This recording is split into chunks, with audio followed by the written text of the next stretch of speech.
Hi, we have enough to, well, let's call the meeting to order and we can go through, we don't have any items to vote on tonight, do we? Wade? No, sir, we do not.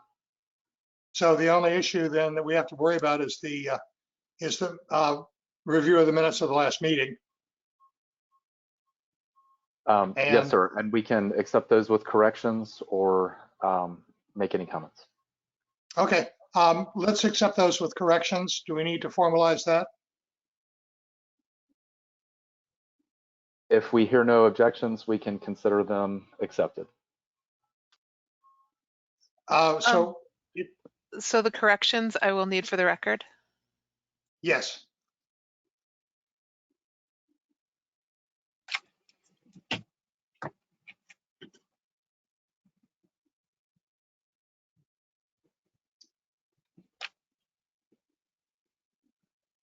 Do we have any public comment?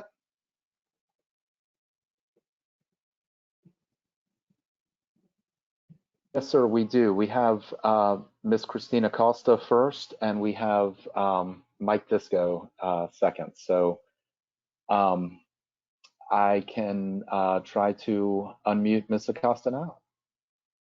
Good.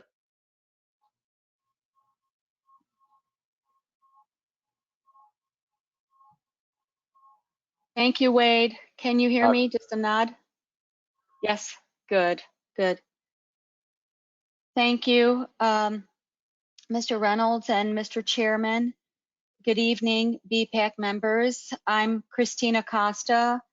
I established a social enterprise called Pedal Power Promoters a few years ago, so I work a lot in the community on bicycle, pedestrian, and micromobility issues. And I'll be talking to you tonight about two different things. On your agenda, you'll see that you have a presentation coming up about Gandy Boulevard. And Wade's going to flip through just a couple of pictures that I have, and so I'll speak quickly. And then after that, I'll be introducing you to someone that I fostered a friendship with in our community, and I think that you'll also enjoy meeting him. Just a little bit about the recent history of Gandy Boulevard. When the Expressway Authority was planning its extension of the Salmon, it was conveyed as an opportunity to lift the through traffic off of the surface level of Gandy Boulevard, thereby making the surface level Gandy more neighborhood friendly and slower pace, so that local businesses could be fostered and thrive along that corridor. I'm really excited that FDOT is going to be, and especially Craig Fox, is going to be talking to you about that study. But I wanted to share some thoughts with you because I believe that the study does not go far enough. It only covers a very small portion of the alignment where the Salmon was installed. And so I hope that you'll join me and express wishes for more. I had these pictures for you. The first one, first two pictures are of businesses that open up onto the sidewalk in the study area. This is the ice cream parlor. And the next one, Wade, you'll see is, if you could show the next one, it's Applebee's. But look at how they've done such a beautiful job there connecting the sidewalk for the neighborhood. And the speed limit on Gandy right there, unless we affect some change, is still targeted to be 45 miles an hour. So if you could go to the next picture, Wade. I wanted to show you, and my apologies to Wade because I sent these in a couple of two different documents. So thanks, Wade.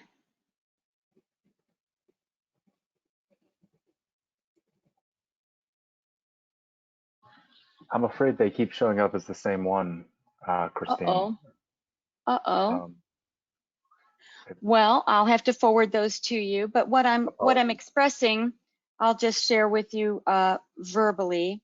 What I'm expressing is that the lane where Gandy Boulevard narrows at Manhattan Avenue, and then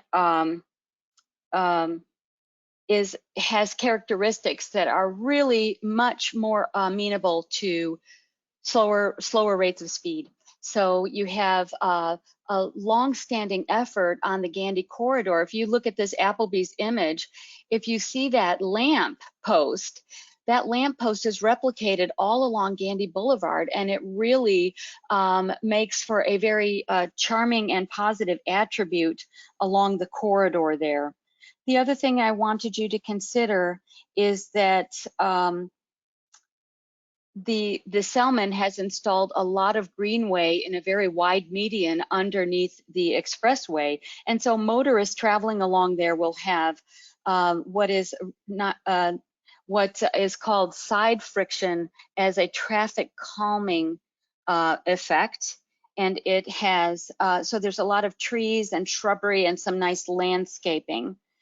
The last thing I'll say about this portion of Gandy Boulevard is that it's a great opportunity to do neighborhood building and foster a better vibe there for the neighborhoods, because we have density.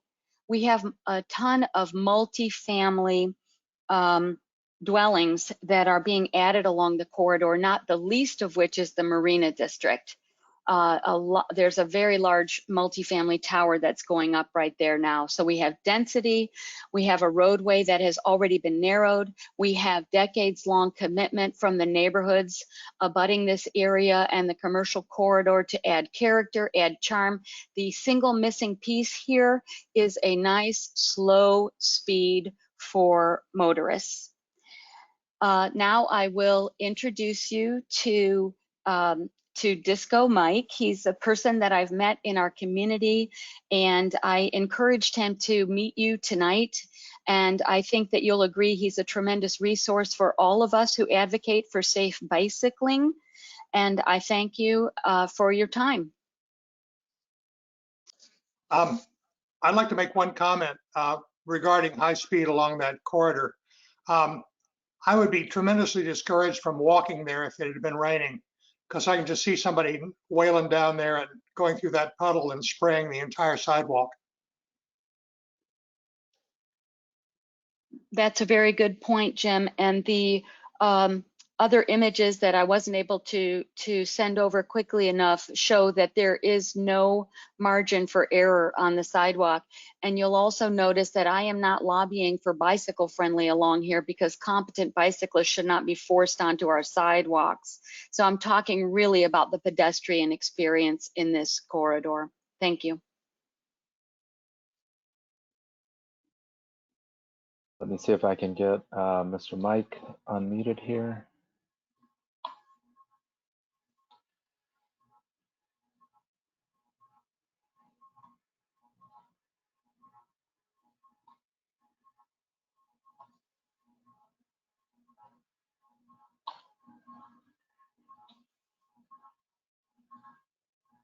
Hello?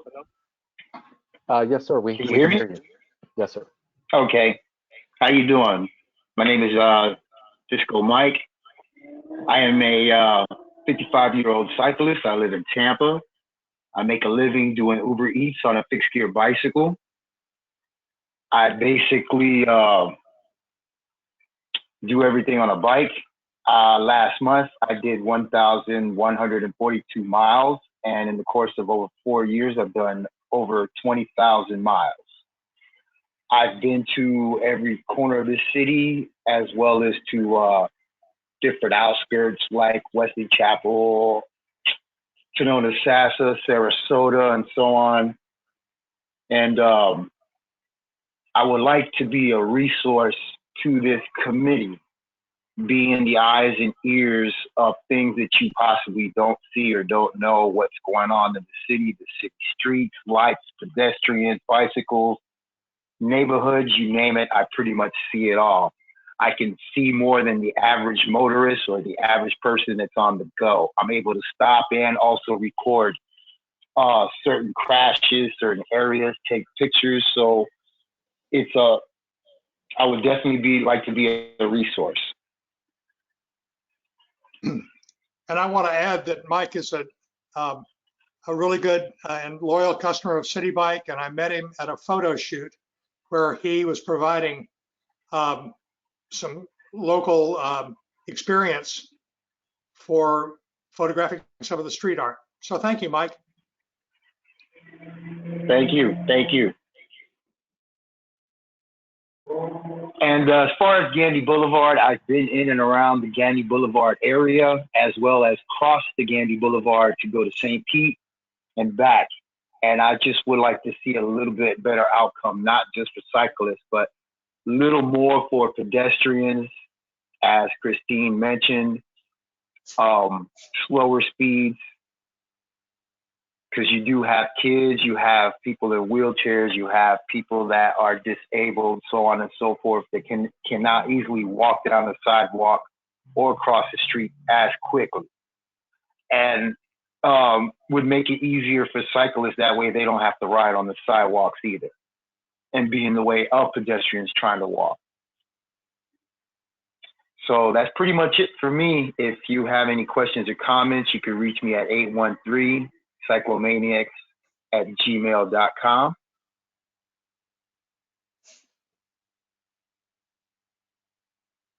Also, my phone number is 813-270-1086. Feel free to reach out to me and anyone on this community. And if you need help with anything, just ask. Not a problem. Okay. Thanks, Mike. I got your contact data. 813-cyclomaniac@gmail.com. Yes, that's it. Thank you very much. Thanks. Thank you for your time and your patience, and I'm happy to be here. Have a blessed day. Okay, Jim, this is, could I jump in for a second? Sure.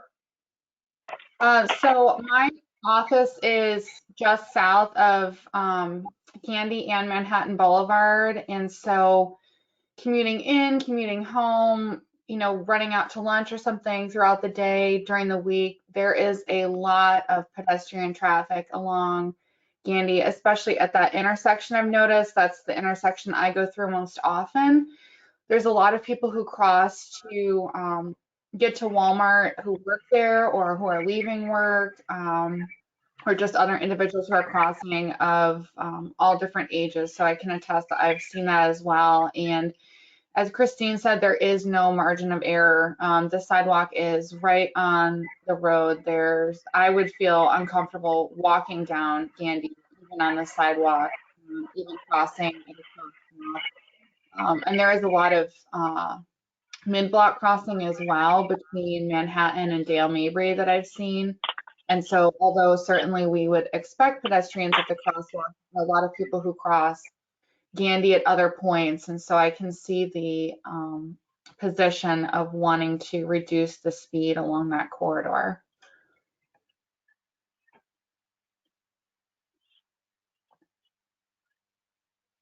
Thanks, Allison. Mm-hmm.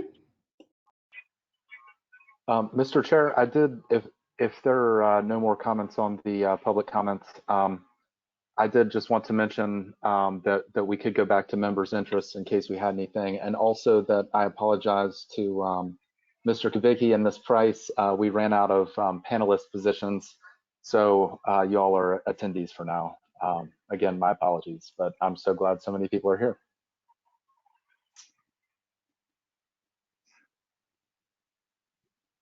This is really gonna make Jonathan unhappy that we got such a turnout when he's not here. So we'll keep a record of this, guys. Okay. Are we ready to go into status reports?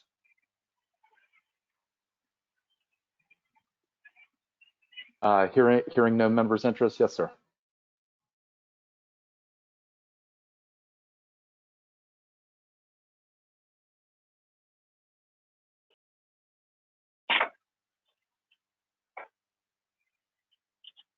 Okay, well, I guess I'm first. You're Good up. evening, everybody. Should I go? Hello. Yes, please, whenever you're ready. Just say next whenever you want me to advance. Okay, great, thank you. So hello everyone, I'm Dana Lazarus, TPO staff. Wade, thank you for advancing my slides. It's gonna go pretty quick because there's a lot of them, so hopefully we can work together on this. But tonight I am going to share the results of the public engagement that we did for our current non-discrimination plan update. And it is a lot. Keep in mind that this is your opportunity to provide feedback on the plan, on some of the recommendations. The recommendations that will be put in the plan are going to be largely based on what we heard from the public. A lot of the things that we shared, that I'm going to share tonight, are going into our considerations for the plan and the needs of underserved people moving forward. Next slide. Just kind of a reminder, I did present on this a few months ago and presented on our engagement methods. And just to remind you, the methods that we used were, we did a county-wide survey, we did a storytelling forum that was open to everyone in the county, we did field outreach in underserved communities at 21 different locations, and we did 5 focus groups to get some more narrative feedback from 5 specific demographics. There was low income, Black, African American folks, Hispanic, Latinx folks, low income, and did I already say LGBTQ, and did I say low income twice?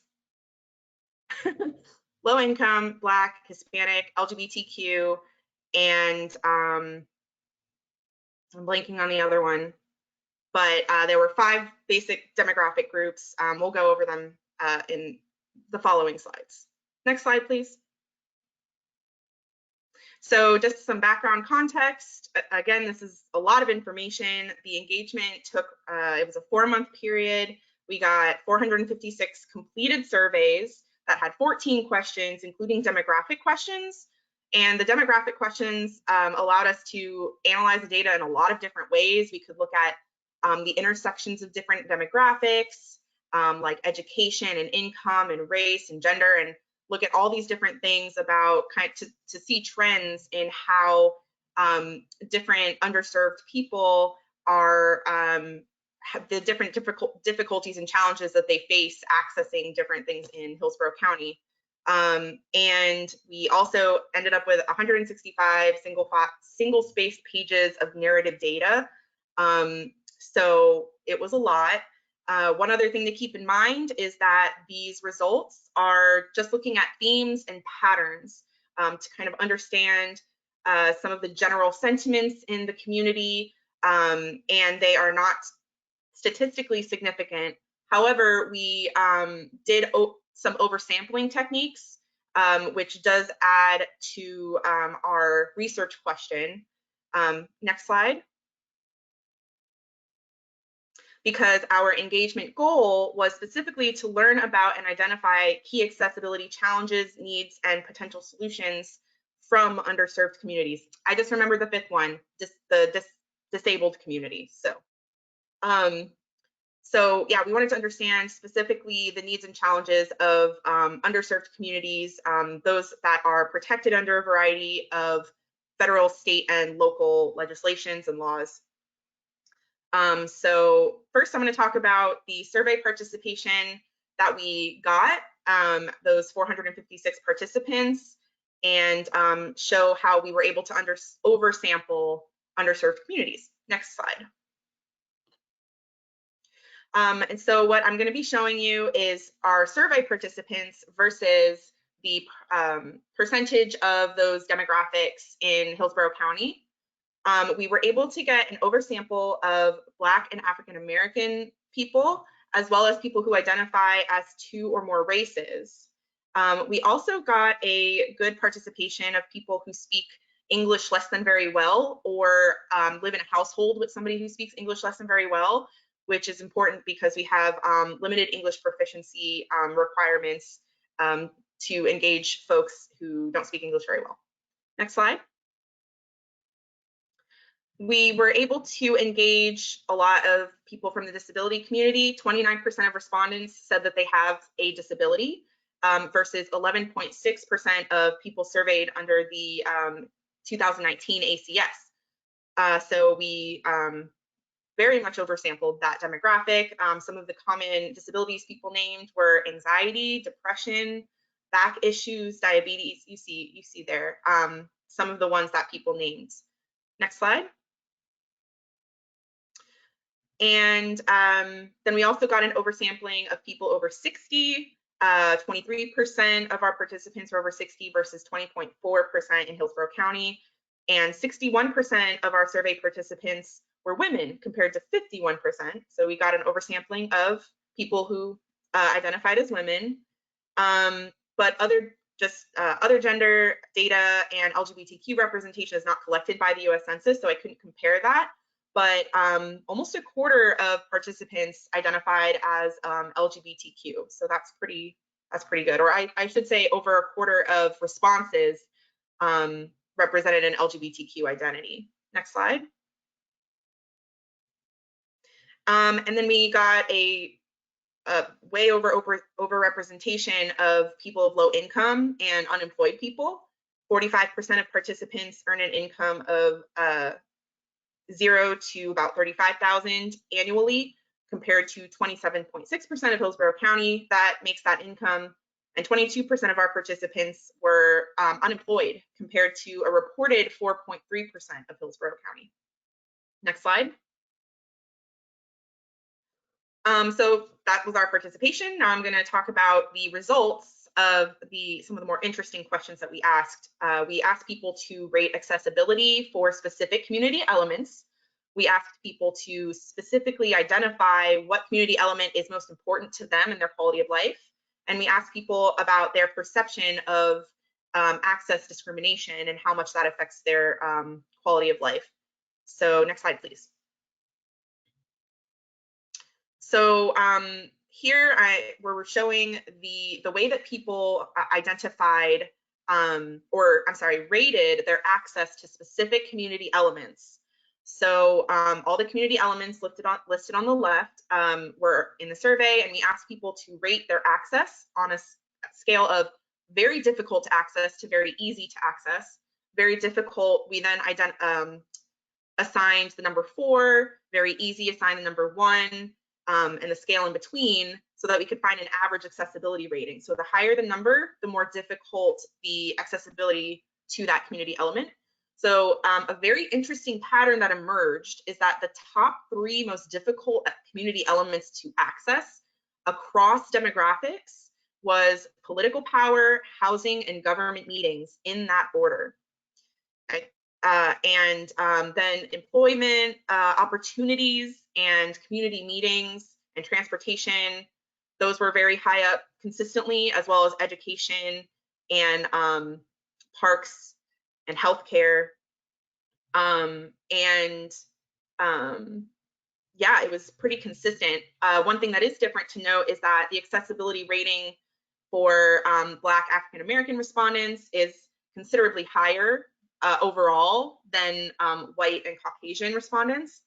And then I also identified the geographic area that had the highest difficulty rating to access things, which was the university area, which I then compared to the neighborhoods that are not underserved based on our map, and that those areas happen to have the lowest accessibility rating. So next slide, please. And then again, this was another way to kind of ask the question. We asked people to identify which community element most negatively impacts their quality, or I should say, a lack of access to which community element most negatively affects your quality of life. Another way that we worded this when we talked to people in the field was, if you were the mayor, what would you invest in first? And so another trend is that housing was consistently at the top of that list. Access to quality, affordable housing. Then employment opportunities, transportation, and healthcare also consistently ended up on that list. Next slide. And then finally, we have the discrimination question. So this question we ask people, has your demographic has interpersonal, the two ways we worded this question is, does interpersonal discrimination negatively impact your access to those community elements? And does systemic discrimination negatively impact your access to those community elements? So another way to say that is, does discrimination against yourself negatively impact? And does the discrimination, or do you feel that there's discrimination against the dominant demographic of your neighborhood that has negatively impacted your access? And so those were the two questions, and so an interesting trend emerged. And I think it's easier to see on the next slide, actually. Next slide, please. So the people who identified as white or Caucasian largely said that discrimination has not negatively impacted their access, versus the Hispanic, Black, and low-income respondents. And it seems that low-income sort of felt the most negatively impacted by discrimination, both interpersonal and systemic. Next slide.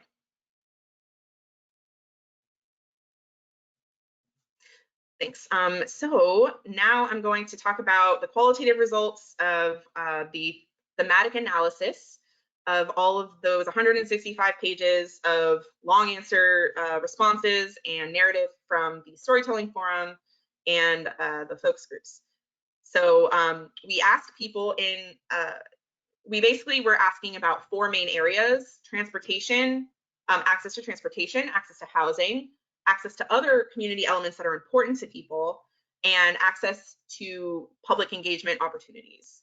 And I just wanted to show, this is what it kind of looks like when I'm coding in NVivo.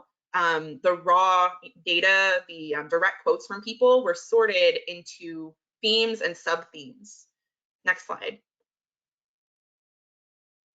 So first I'm going to talk about challenges for each of those 4 topics that in the themes that emerged.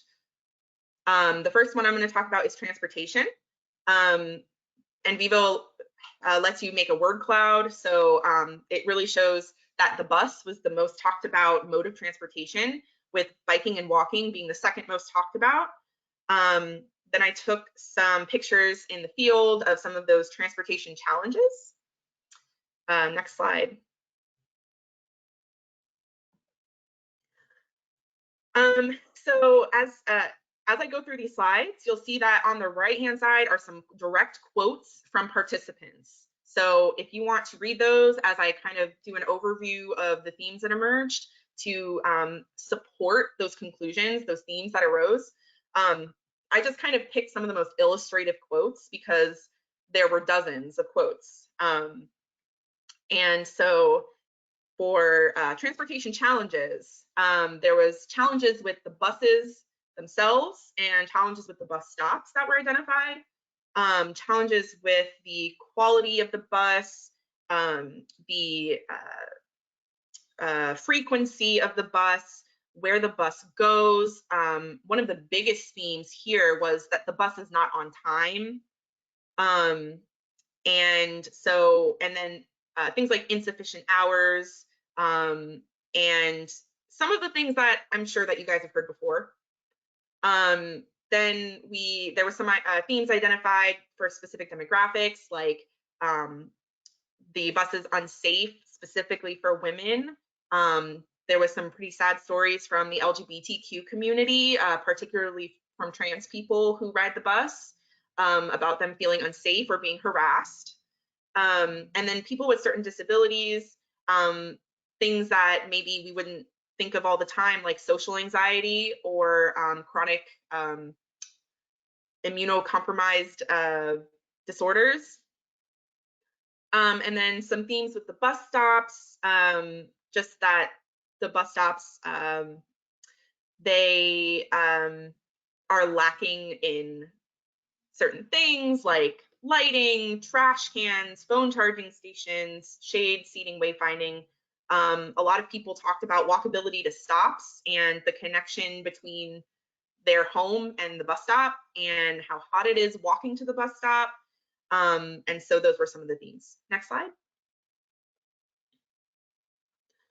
For walking and biking, so again, walking and biking were the second most talked about mode of transportation as far as challenges, with the biggest thing just being that walking and biking is too dangerous. It's scary. With walking, an interesting thing that emerged is that it's really important to a lot of people that when they look for a place to live, that their home is within walking distance of things, and not just for exercise or walking distance of parks or whatever, but for more practical trips as well. People want to be able to walk to the grocery store, to school and things like that. Sidewalks was also a major theme. There was 122 mentions of the word sidewalk. And people just say that they're poorly maintained, or there's not enough of them and they're not connected. So that was one of the most important things to people who responded. And then people recognize that we need bike lanes as well. They said the word bike lanes had 62 mentions across responses. People said bike lanes are not buffered, they're too narrow, they're overgrown with grass, there's potholes and road cracks, and they're full of debris. Next slide, please.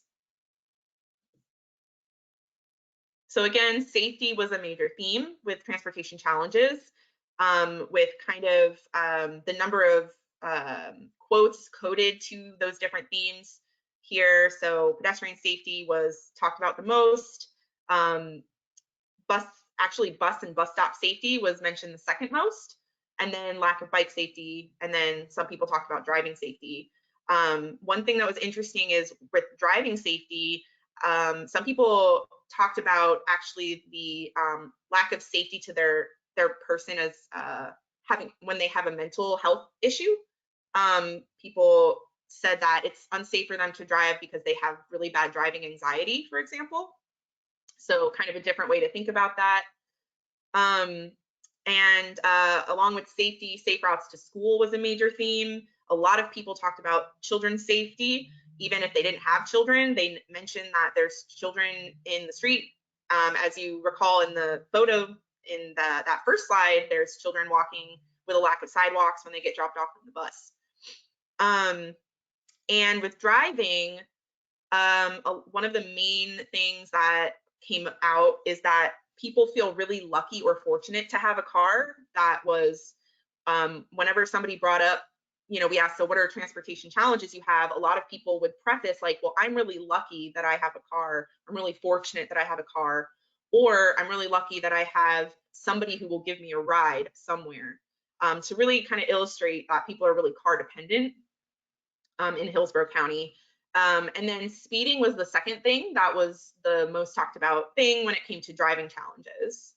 And then everything being too far apart was probably the third most talked about thing. Next slide, please. So these main takeaways, people are forced to drive in Hillsborough County, and then there was a lot of related challenges, draining on their income, time, and negatively affecting their physical and mental health. People want to bike and walk and ride public transit more, but it's inconvenient and scary. Lack of infrastructure is a big issue with that. Safety can look a lot of different ways. While safety is consistently a major theme that comes up when we think about transportation and challenges, safety can be related to both physical and mental health. And we need to keep in mind that it does affect the most vulnerable folks and specific demographics more than some other people. So, but thank you. Next slide.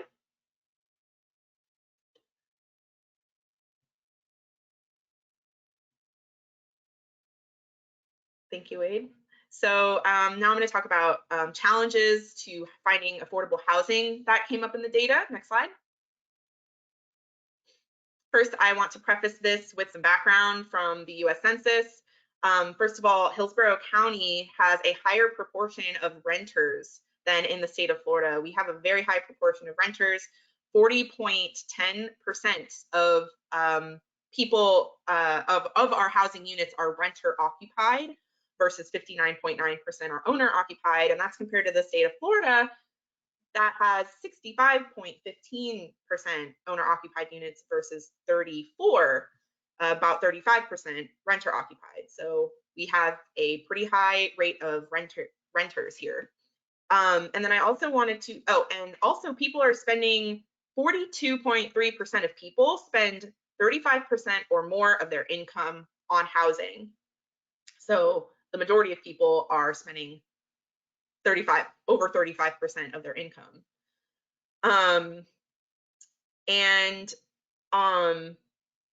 The other thing I wanted to show you with this is how the different demographics are affected by these rates.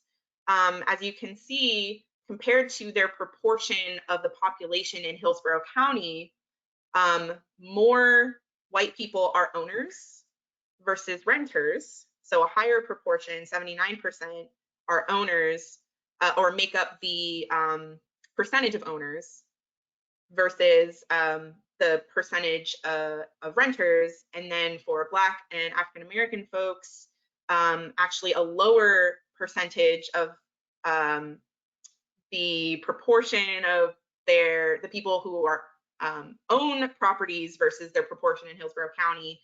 There's a lower proportion versus their renter occupied. There's a higher proportion, if that makes sense. So next slide, please. Some of the housing challenges, probably the biggest housing challenge that people talk about over and over is kind of their confusion over what's going on right now, where the cost of housing is going up and the quality, even though the quality of housing is still low. So people who have been in these homes that are not well maintained are still seeing their rents go up. And also people are seeing rents go up even though the wages are staying low, and a lot of people are losing their jobs because of the pandemic. And so people feel that that these two things are a trend. And so there's kind of like this pressure that's happening on folks that makes housing even more unaffordable, while also, again, the quality isn't going up. People noted that owning is less expensive than renting as well, which was also confusing to folks.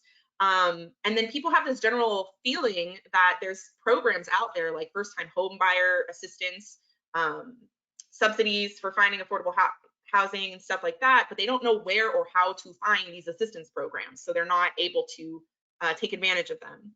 Segregation persisting was a major theme. People saying, well, all the good stuff is in the white neighborhoods, and just really noting the differences in the quality and community element access in these neighborhoods that have demographic differences, seeing it with their own eyes, and that gentrification and displacement are a major problem. Next slide. Kind of some similar themes here: exclusion and discrimination, homelessness is a problem, affordable isn't affordable. A lot of people talked about trash being very demoralizing in some of the lower income neighborhoods, and just people wondering why beautification is happening in the suburbs and not in their city or in their neighborhood. And so one lady, she said that she grew up in Progress Village, and when she grew up, she moved away and lived in Bloomingdale, and she loved Bloomingdale because it was so beautiful. And when she would come home, there was this big beautiful archway, this entryway, and lots of landscaping, but she missed the community feel. She missed the community of Progress Village. And so again, one of the themes, she wasn't the only one who talked about this, but one of the themes is that there's a lack of a sense of community in different neighborhoods, especially in the suburbs. Next slide. So some key takeaways: there's overall lack of affordability in the urban core. Some government actions have contributed to this, like when they tear down public housing and replace with mixed housing or mixed income housing. And suburbanization is contributed to by displacement. from this gentrification, from development that's happening in the city, and that's making housing costs go up. A lot of people, a phrase that I heard consistently was, I live out in the suburbs because that's the only place I can afford to live. Many people also are living in extremely low quality homes, lots of mold. A friend of mine's sister ended up in the hospital recently because of mold in her apartment up in the university area. Wages are low, quality of housing is low, people are losing their jobs, but housing prices are going up and nobody's doing anything about it. That's people's perception. And that neighborhood quality means walkability, safety, environmental quality, and beautification. Next slide. So with other the next topic of other locations, in our quantitative questions, we asked, we saw that access to government meetings, so it's political power, government meetings, and housing, I think were the top three, and then employment opportunities and transportation.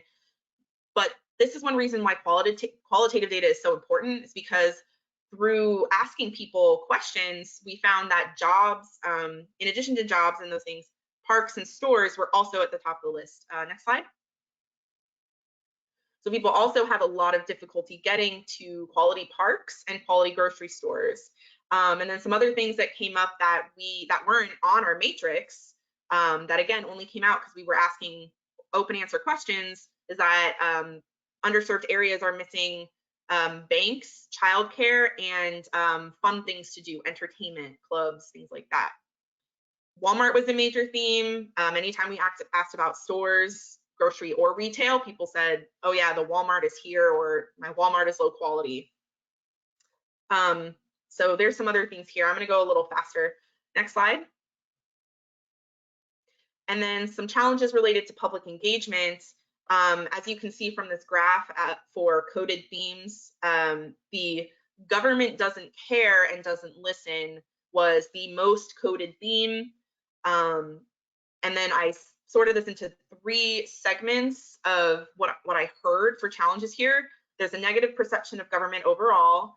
People are having difficulty accessing meetings and services, and people have a lack of understanding of government and planning processes. Next slide. We asked people if they've been to a meeting or engaged with the government before, and if they haven't. And the negative perception of government came from both of those groups, but especially from people who had engaged with government before. They said phrases like, when I go to these meetings, it seems like their minds are already made up and it's completely pointless to go. So again, this was a major theme and is going to be a major challenge for us. Moving forward, next slide. And then the people who said that they hadn't been to a meeting, these are kind of the 2 areas that a lot of them, their responses came out to: difficulty accessing the meetings because, of course, time of day, location being downtown, and lack of access of language. Not just different languages like Spanish, but accessible language that's not just like planner speak.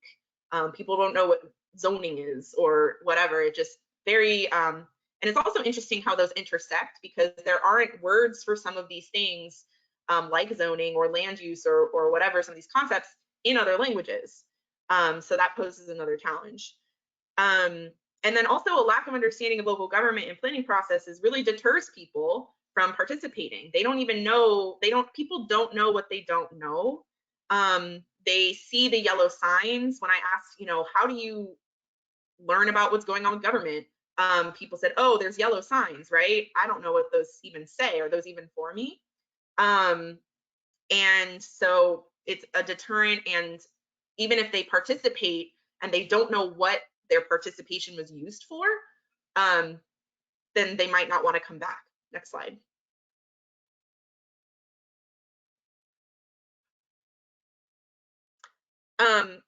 Probably the biggest takeaway from the public engagement is that exclusion isn't always active. It's most often passive.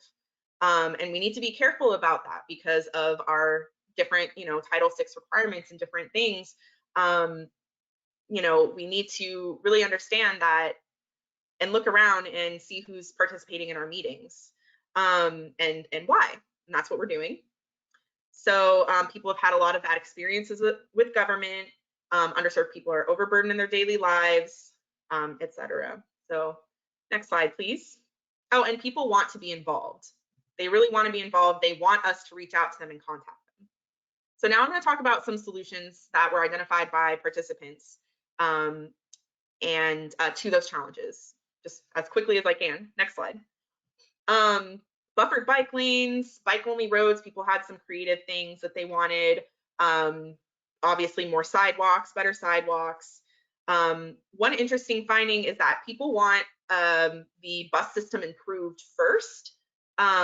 They want it, since a lot of the respondents take the bus, it does make sense that they would say, please improve the bus system first.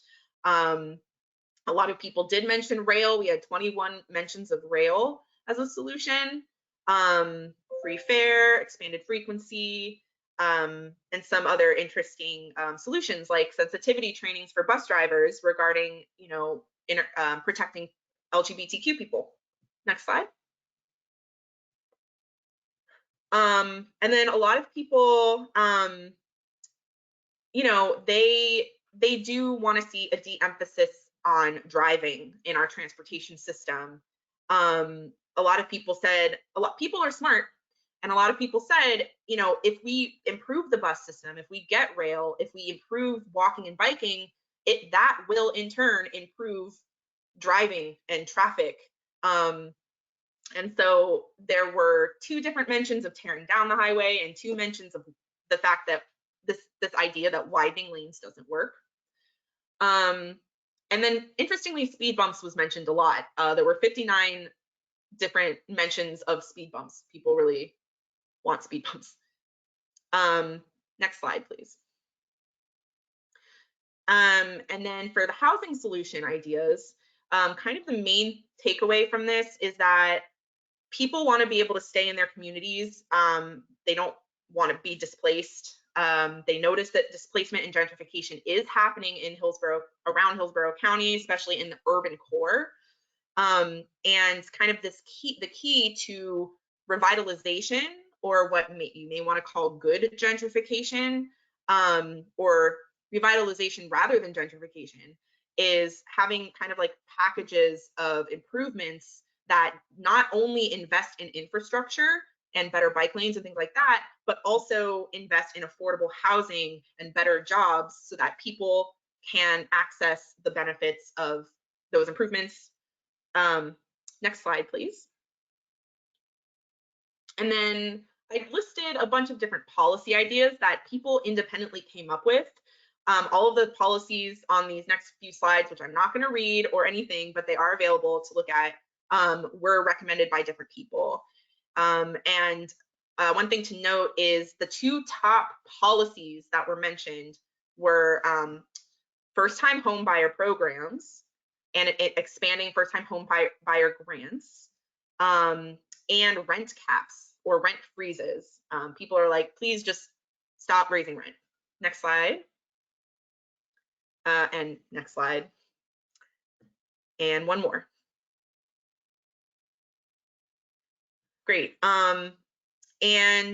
So finally, for public engagement, some of the solution ideas, a lot of people said, please keep coming out to us. So we did field outreach for this, and out of the survey responses, about 250 of them were from people who we verbally engaged on the street when we did field outreach, as opposed to about 200 of those responses were from people that were sourced online.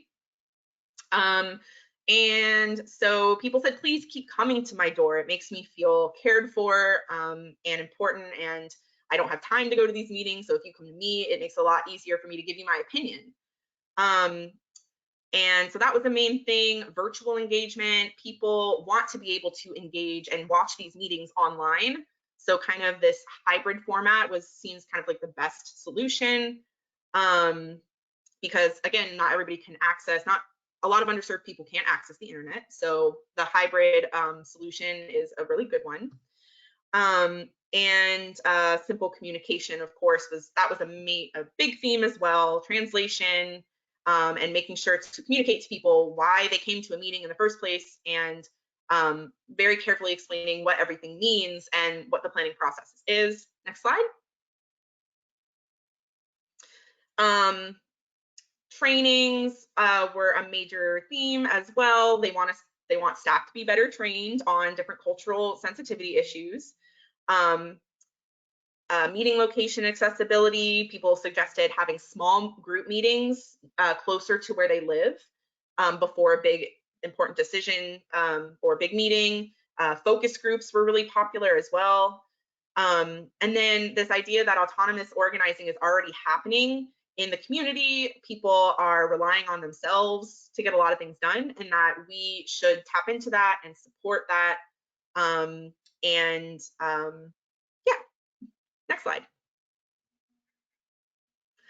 And as I mentioned at the beginning of this, all of this feedback is helping to inform our recommendations between the public engagement that we completed, some staff expertise and interviews we've done with staff, and best practice research.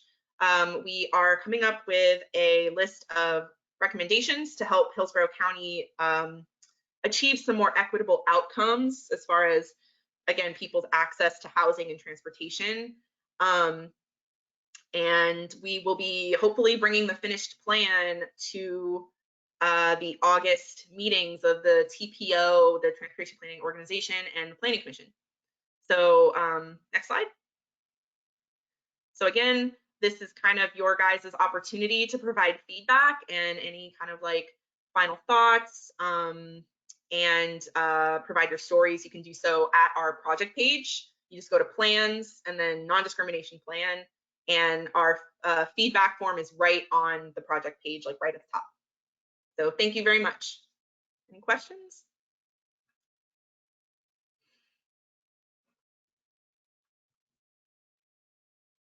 This is Allie. I just wanted to question or make a comment. So one of the things that we've found, not surprisingly, but similarly with some of our programs that work directly with clients to try and connect them with resources, is that housing is an issue, right? Where and how to find assistance, and what's available and what's affordable, and the quality of housing, is an issue we've run into as well. So I echo that from the health department side, that's something that we, are seeing for a lot of our clients. I'll be reaching out to you, Dana, as well, to hopefully do a presentation to some of our staff about this, because I think the Office of Health Equity team would really benefit. I was curious, as you spoke about some of the disability characteristics, how did you identify which characteristics to ask about?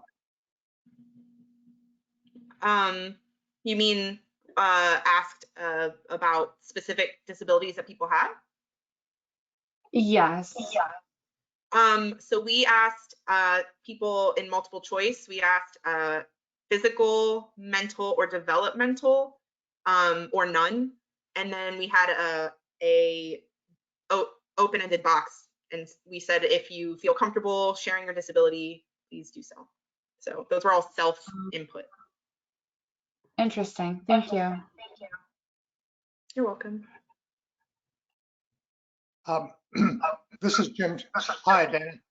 Jim Short. I wanted to say thank you very much. I actually took the survey, and I think you hit a lot of the issues that are, more than just transportation. There's social equity issues as well, and we can't fix them unless we can identify them. So thanks again for your work.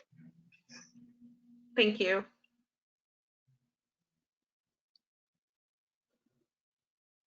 Yeah, feel free to reach out to me if you have any thoughts or questions, or if you want to see the presentation or anything at all. Thank you all very much. I look forward to the August presentation at TPO. The finished plan will be very pretty. We're featuring people who participated in the plan as well, some of their stories and quotes and some photographs. We want the plan to be very people-centric, people first.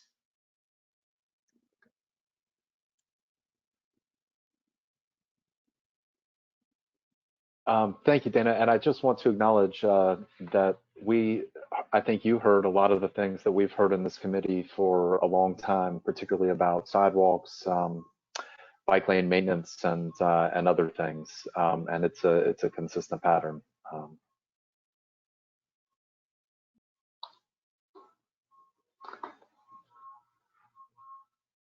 All right, Mr. Chair, I don't see anybody else. Okay, can we move on to Craig Fox and the Gandy PD&E?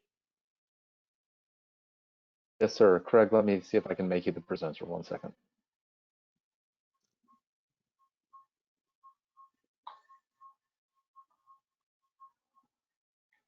All right. There we go.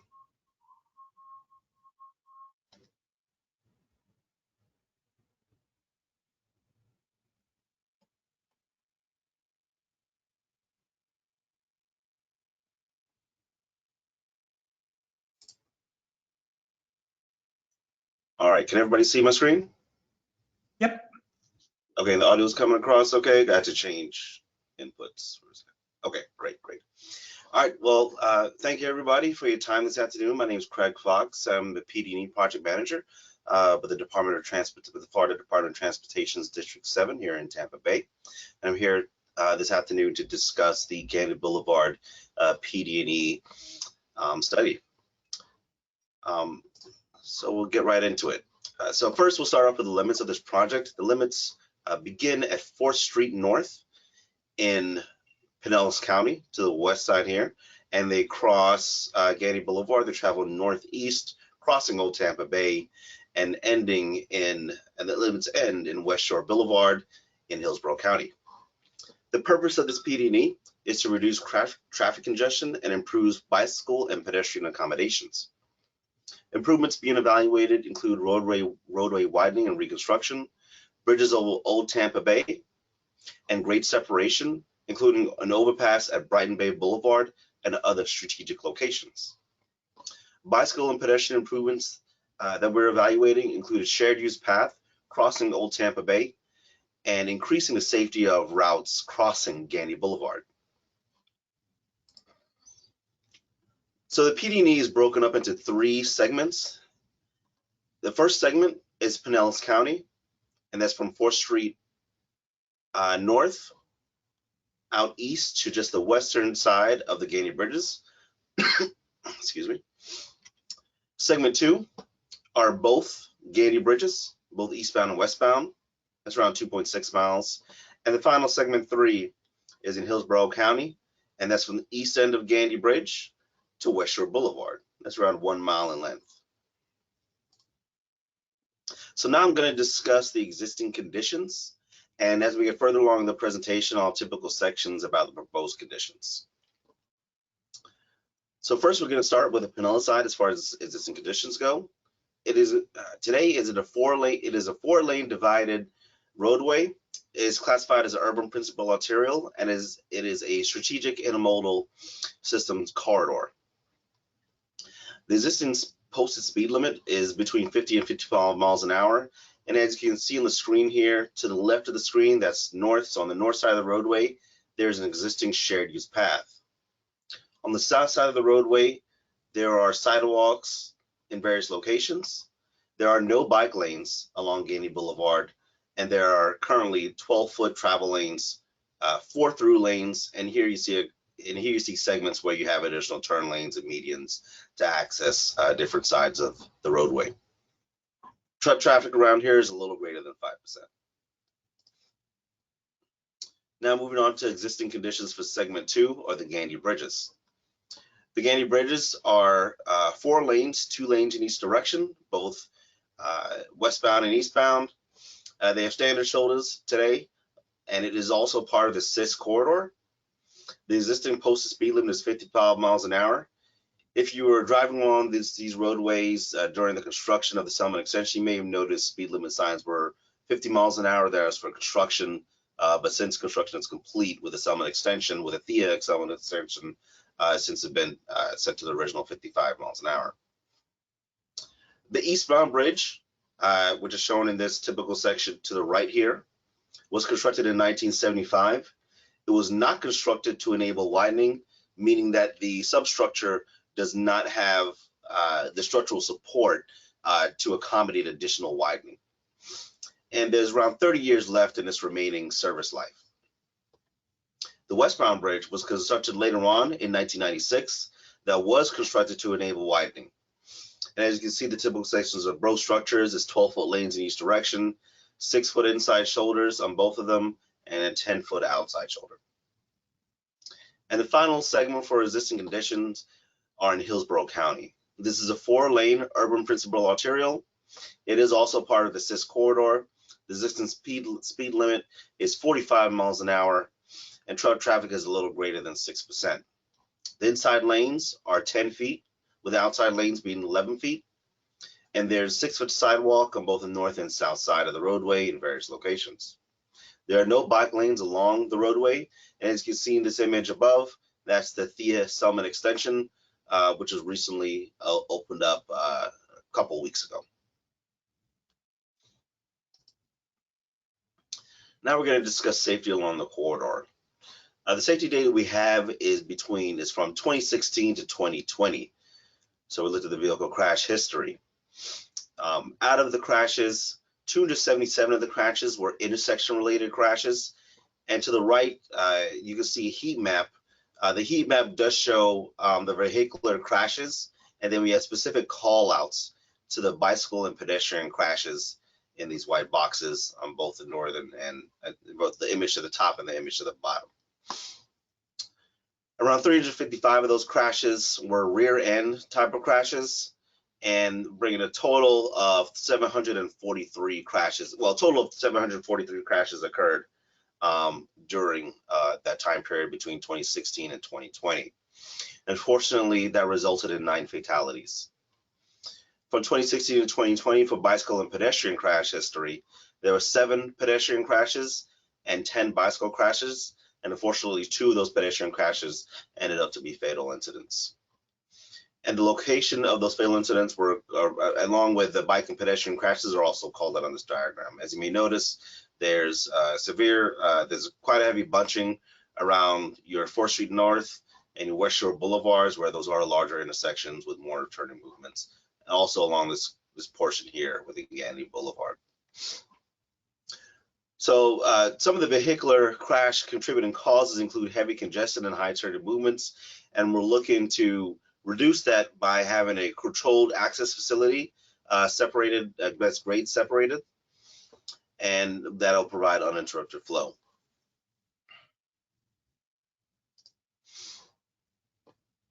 So this slide here just gives a quick snapshot of all the improvements that we're proposing, just a general look at the improvements that the build alternatives that we're proposing for Gandy Boulevard in both the Pinellas, Gandy, and Hillsborough segments.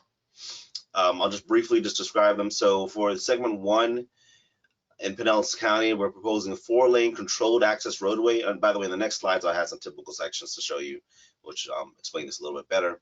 So it's 4-lane controlled access roadway with 2 lanes in each direction, plus frontage roads that are going to be at grade. On the causeway, since it's connecting over to the widened bridge structure, as we get closer to the Gandy bridges, it'll widen out to 6 lanes to connect with the Gandy bridges. But the controlled access portion will be 4 lanes. And again, we'll get to a typical in the next slides. For segment 2, Gandy Bridge, the Gandy bridges will be widened to 6 lanes, so 3 in each direction. And we're also going to repurpose the westbound Gandy Bridge for eastbound travel, but it'll be easier to show in the image that I have upcoming. There's also going to be a trail, multi-use trail linking Pinellas and Hillsborough counties. And the third and final segment in Hillsborough County, that one is actually going to remain a 4-lane divided roadway. We're not proposing any widening in Hillsborough County.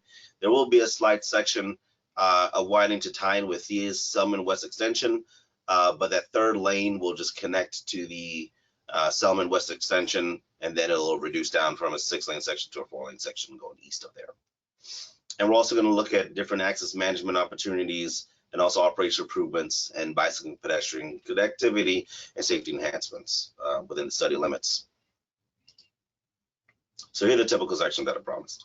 So one thing I want to note is that, so this is starting on the Pinellas side, and this is between 4th Street and just west of Brighton Bay Boulevard.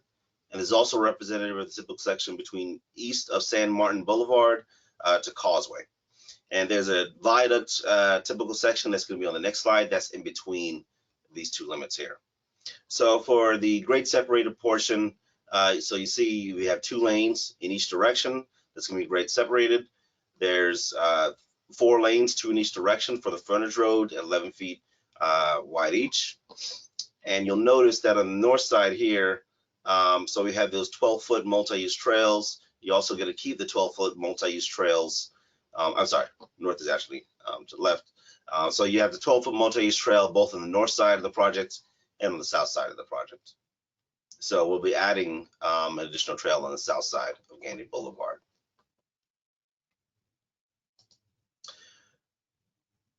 For the viaduct portion, this is proposed between west of Brighton Bay Boulevard to east of San Martin Boulevard. And by the way, just want to note that this is just a generic viaduct that we have shown on the screen. This is not going to be the final design. It's just there just for information purposes. So you still have the same 2 lanes in each direction, along with the frontage roads that are going to be at grade, along with a multi-use trail on both the north and south sides of the roadway.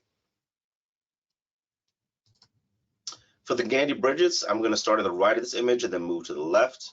So to the right of that image, that is the existing eastbound Gandy bridge.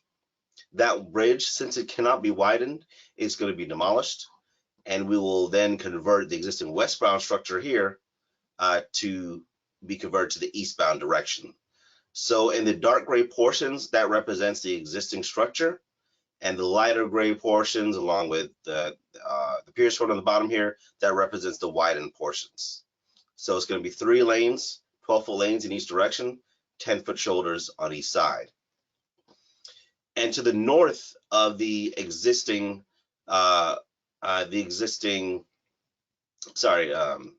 westbound bridge is going to be a brand new structure. That one is also going to have 3 12-foot travel lanes, along with 10-foot shoulders, along with a trail on the northern side of the bridge structure. And the final segment is Hillsborough County. And like I mentioned before, we are not proposing any widening or any right-of-way impacts for this segment. It's going to remain the same 4-lane section that is today, with the existing Selman extension being 1 lane in each direction, crossing above.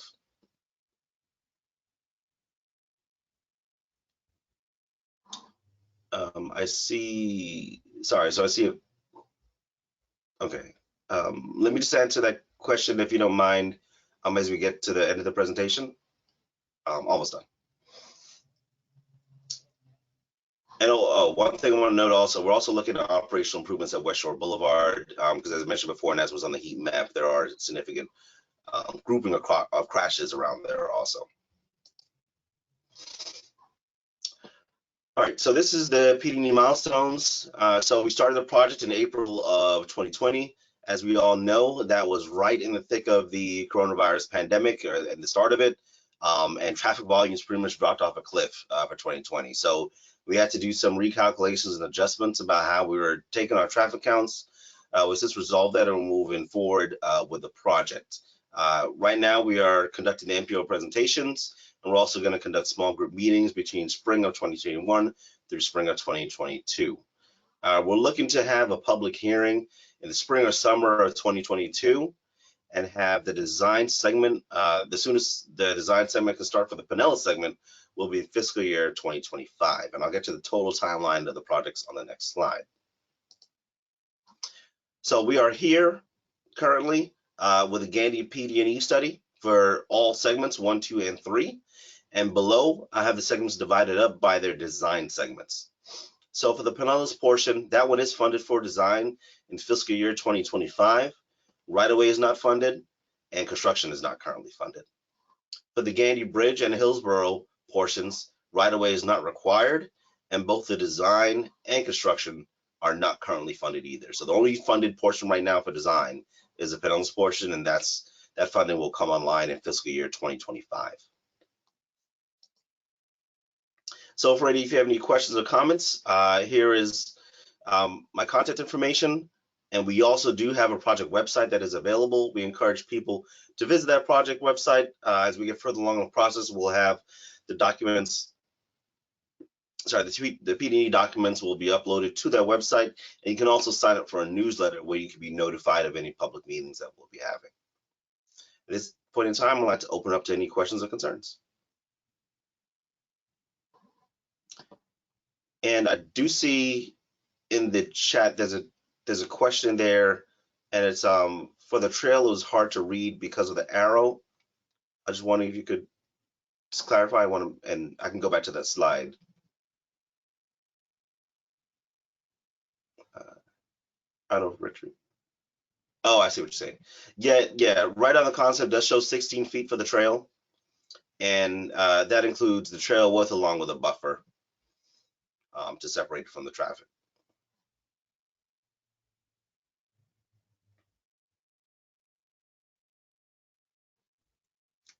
Any other questions?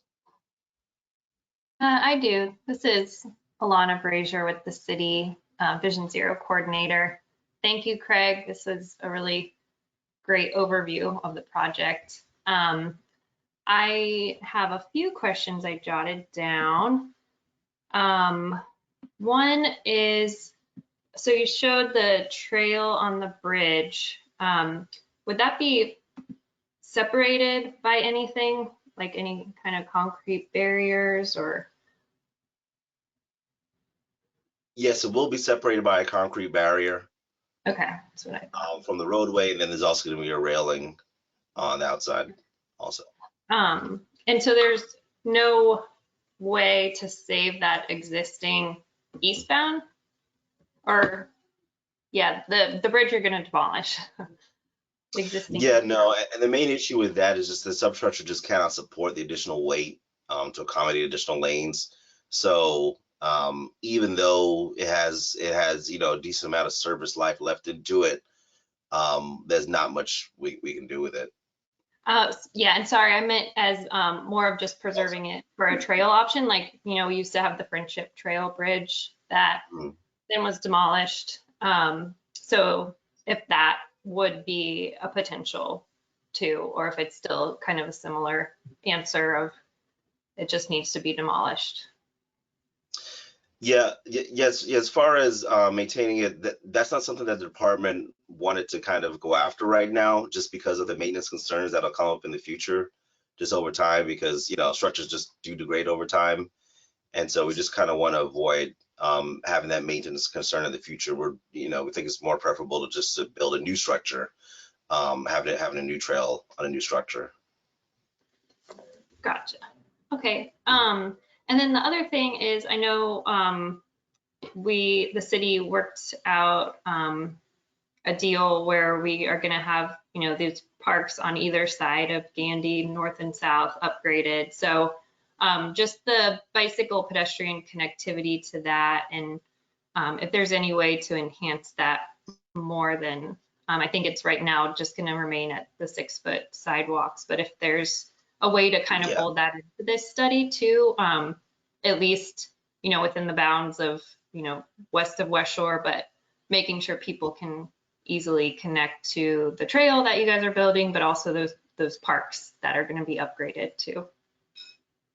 Yes, and I didn't, now I'm kind of thinking about it, I didn't mention it, but the 6 feet that we're showing for the Hillsborough side, by no means are they the final suggestion that we're having. We're currently working on some design concepts right now, and once we get them a little more finalized, we actually want to approach the city with that, so we can come to agreement on a wider facility. But we are definitely open to have a wider facility both in the north and south side. And we're also considering also having an underpass at the, and it's kind of better. Let me see, there's a better image I can show you. And we're also considering having an underpass at the east end of the Gandy Bridge. So if trail users can easily get across there without having to deal with the traffic at the surface level. Excellent. Okay. Last question. Sorry, I hear my daughter trying to get in the room. No problem. Back to Christine's comment from earlier on the posted speed. So, you know, being Vision Zero coordinator, that speed is like, you know, one of the main things I am focusing on. Even this is a kind of longer term project, I'd definitely be interested in working with you all in the meantime to work on lowering the posted speed, not just within these project limits, but beyond. So just as a plug, and we can follow up later on that. Not a problem. Not a problem. Yeah. We were at the Liberal Roads meeting a little earlier today. Yeah, and Cal mentioned this in some of the comments. So in the coordination with the city, yeah, we're definitely going to look into speed management along there. And also, I kind of wanted to touch on, touch on also thank Christina and other individuals that made comments. So I do realize the desire to extend the limits of the PD&E in order to incorporate those kind of speed management changes. But I think it may be better served in a separate capacity. And the only reason why I say that is because changes like that, they don't require such a high level environmental document that we're doing right now through the PD&E. This is like a type 2 categorical exclusions that is a class of action that we're pursuing. For this one, it's because you have the right-of-way impacts on mainly incapacity changes on the Pinellas side. But as far as doing the speed management and complete streets, that can be served via much, more efficient type 1 categorical exclusion document.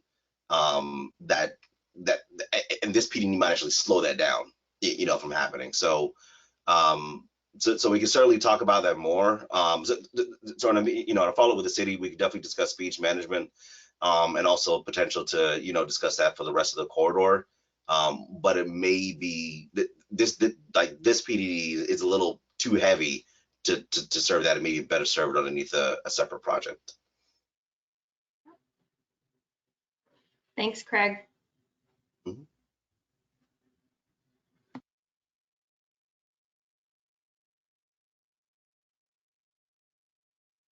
I do see that Ms. Acosta mentioned, thank you, Craig, appreciate your remarks in the questions box. Okay, great. And Mr. Rank asked, is it 16 feet for the trail? And I think you mentioned that it was 12 feet plus a 4-foot buffer? Yes. Okay, great. Oh, sorry. Thought you had gotten it.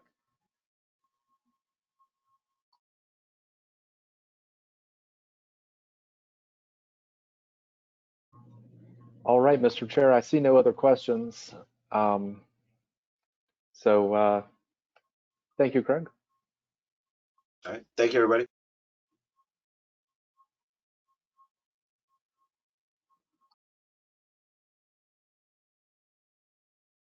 If there are no other questions, let's move on to the next item.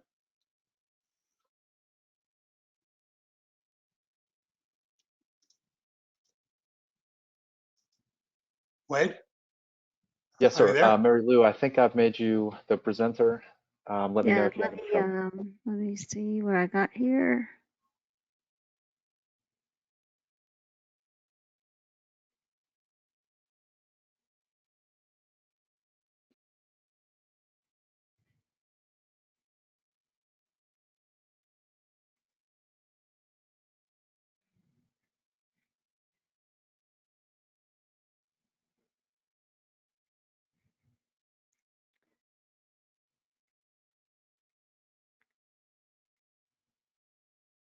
Okay. Yep. Can you see my screen? Yes. Can you see my screen? Yes. Okay. I can see you. Okay, and you can hear me. Okay, great. I'm Mary Lou Godfrey. I'm with also with the Department of Transportation here in Tampa, District 7, the Tampa Bay Next Program Manager.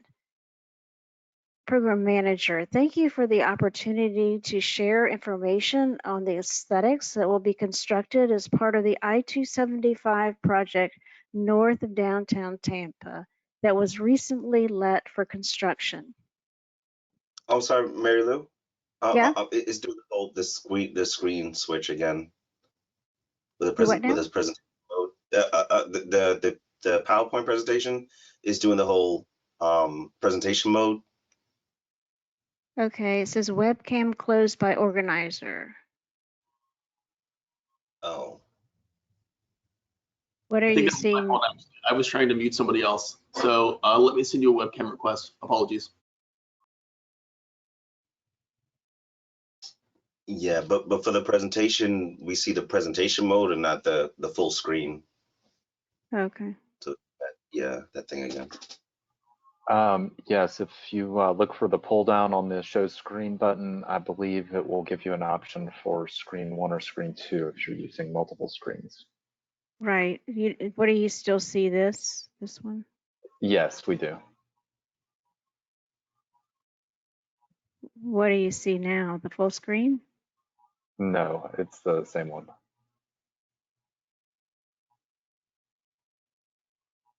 Share my webcam.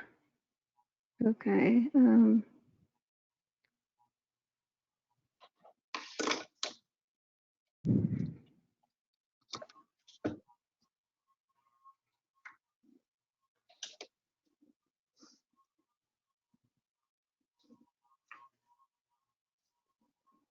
Any better? There it is. Yep. Okay. Okay. All right. I'm not moving. Okay. This is an introduction on, oops. Okay. Here are some examples of other interstate projects that have previously been constructed that follow the urban design guidelines. In the past, we've made improvements on the downtown interchange, the I-4, the airport interchange, segments of I-275, and the I-4 Selman connector. Here is I don't know if you can see my pointer, but this is the downtown interchange, which with enhanced underpass areas, with wide brick sidewalks, 8-foot noise walls, and concrete staining on the interstate. Here is the I-4, 14th to 50th Street, with enhanced neighborhood connections between north and south of I-4, with wide brick tree-lined walkways, bike lanes, and 4-tiered foundation. Here's the airport interchange with a clean and visually simple interchange with standardized interstate lighting and concrete stain on the bridge structures.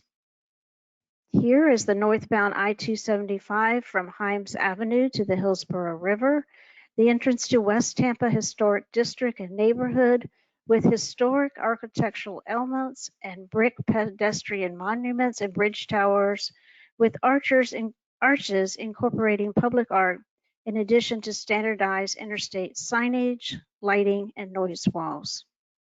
Here you have the I-4 Selman Expressway Connector Project with specialty MSE walls with concrete staining of interstate and standardized interstate lighting. And also here we have the I-275 Del Mabry Highway West Shore Business District, transitioning from towers in West Tampa to modern bridge towers with sails as approaching the bay, incorporating public art in addition to standardized interstate lighting and noise walls. The Section 7 Phase 1 project widens the I-275 corridor from north of I-4 to just south of the Hannah Avenue Bridge by adding one additional lane in each direction and wider shoulders for transit use. It also includes aesthetics and noise walls, and no additional right-of-way was required. This project aligns with the FDOT's vinyl few by improving safety along the corridor, enhancing mobility for drivers, and inspiring innovation in its design.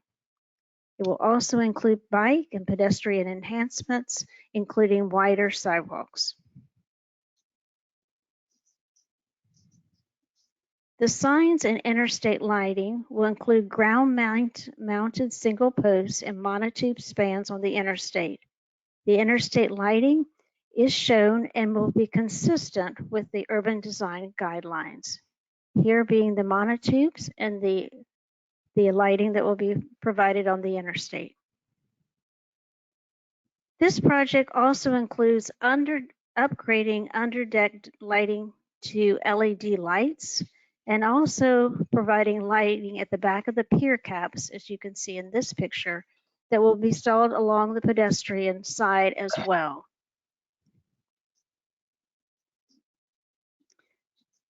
Noise barrier locations. I have a few maps that identify where existing and proposed noise barriers will be located. At the bottom, you can see examples of what they will look like when installed. The first map shows from Floribama to north of Dr. MLK Jr. Boulevard. The solid orange line indicates where we have existing noise barriers. The green dotted line shows locations of proposed 14-foot noise barriers on the shoulder, and the pink line shows locations of proposed 8-foot noise barriers on walls. This second map shows from north of Dr. MLK Jr. Boulevard to north of Hillsborough Avenue. You can see we plan to install noise barriers along this full segment. The third map shows from north of Hillsborough Avenue to south of Hannah Avenue. Additionally, you can see we plan to install noise barriers along the full segment to just south of Hannah Avenue. Fencing. Fencing will be removed along the frontage roads and at the inside shoulder of ramps.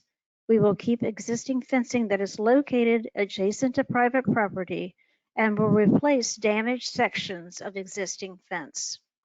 We will add new fencing along crossroads and where necessary to prevent access along the LA right-of-way between private property and the interstate. Specialty fencing will be installed in sloped areas and those of high visibility. Here are some examples of the black Omega fence and also the black vinyl fencing that is installed on slopes. This project will also include MSE walls on the outside and the excuse me, this area from north of I-4 to south of Osborne Avenue will include a shell coral panel face, and the areas from south of Osborne to south of Hannah will be a brick texture panel in Aurora Brown. Additionally, 2 areas have been identified where the city of Tampa will install art. For the Floribama, Lake Avenue and Chelsea Street underpasses, retaining walls will have a shell coral panel face. The gravity walls under the bridge will have black Omega fencing along the top, and the sidewalk will be widened, as you can see here. At Dr. MLK Jr. Boulevard, the sloped pavement under the bridge will be removed. It will be replaced with a full height retaining wall and smooth and widened sidewalk.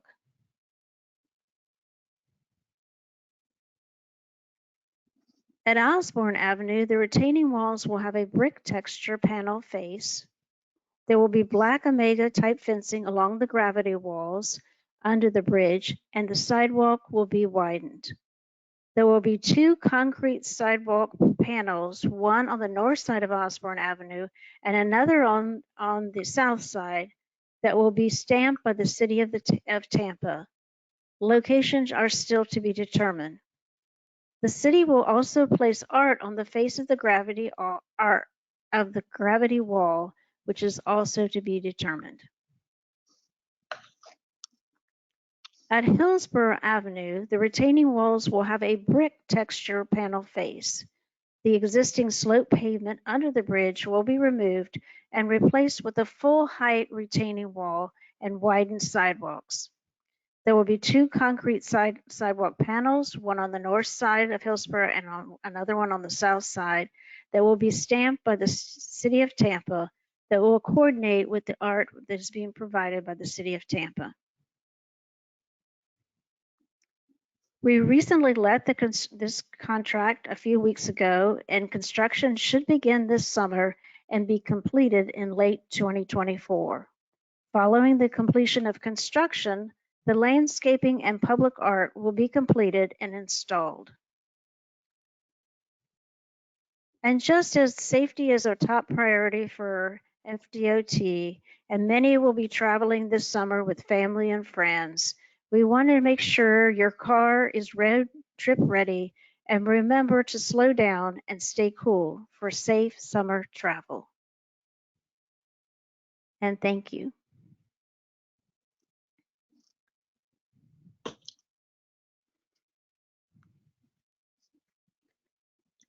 Thank you, Ms. Godfrey. This is Jim Shirk. I was wondering if we're providing porta potties for the homeless that are now living under the bridge. If we're providing porta potty during construction, or for the currently homeless population that's living under the Martin Luther King Boulevard Bridge. I'm just thinking of all these aesthetic improvements and how many electric buses they would buy. And you know, are we putting lipstick on something that's inherently not very good? And frankly, I prefer the brutalist architecture to hanging lace curtains. But that's just me. I'll get off. We did get a lot through the charrettes. We had several, many public meetings, and there was the concern with the sloped walls that they were places that were attracting perhaps the homeless, and we were asked to look at the options of cutting the slope walls to make there more room for the sidewalks and pedestrians, and that was what was incorporated in this project. To me, that's just another destruction of public housing. Involuntary public housing, I admit, but public housing nonetheless.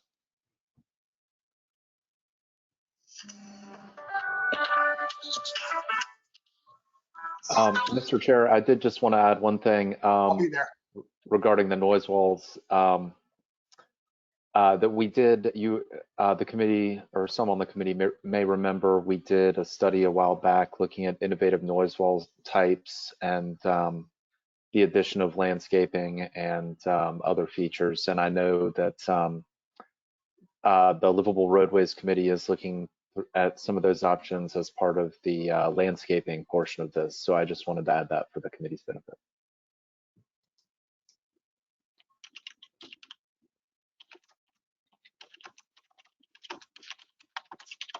Any other questions?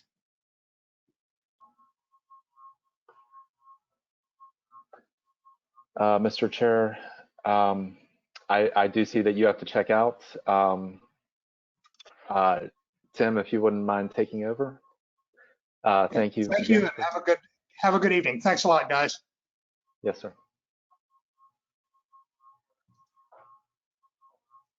Well, I do not see any other questions here. Tim, are you on the line still?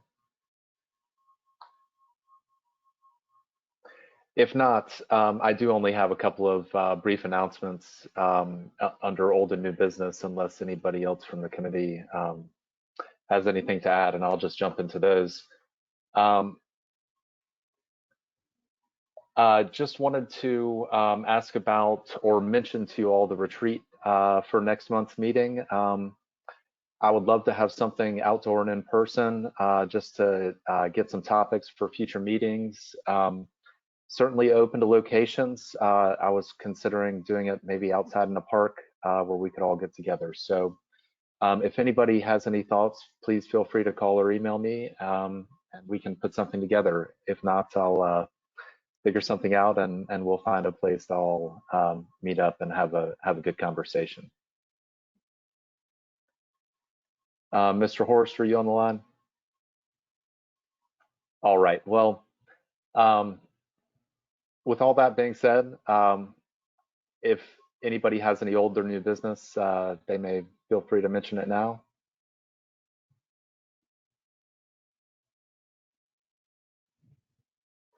All right. Well, thank you all again for your time tonight, and look forward to seeing you all next month in person.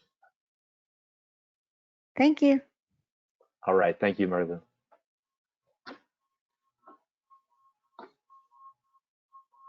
All right, everybody. Have a great night.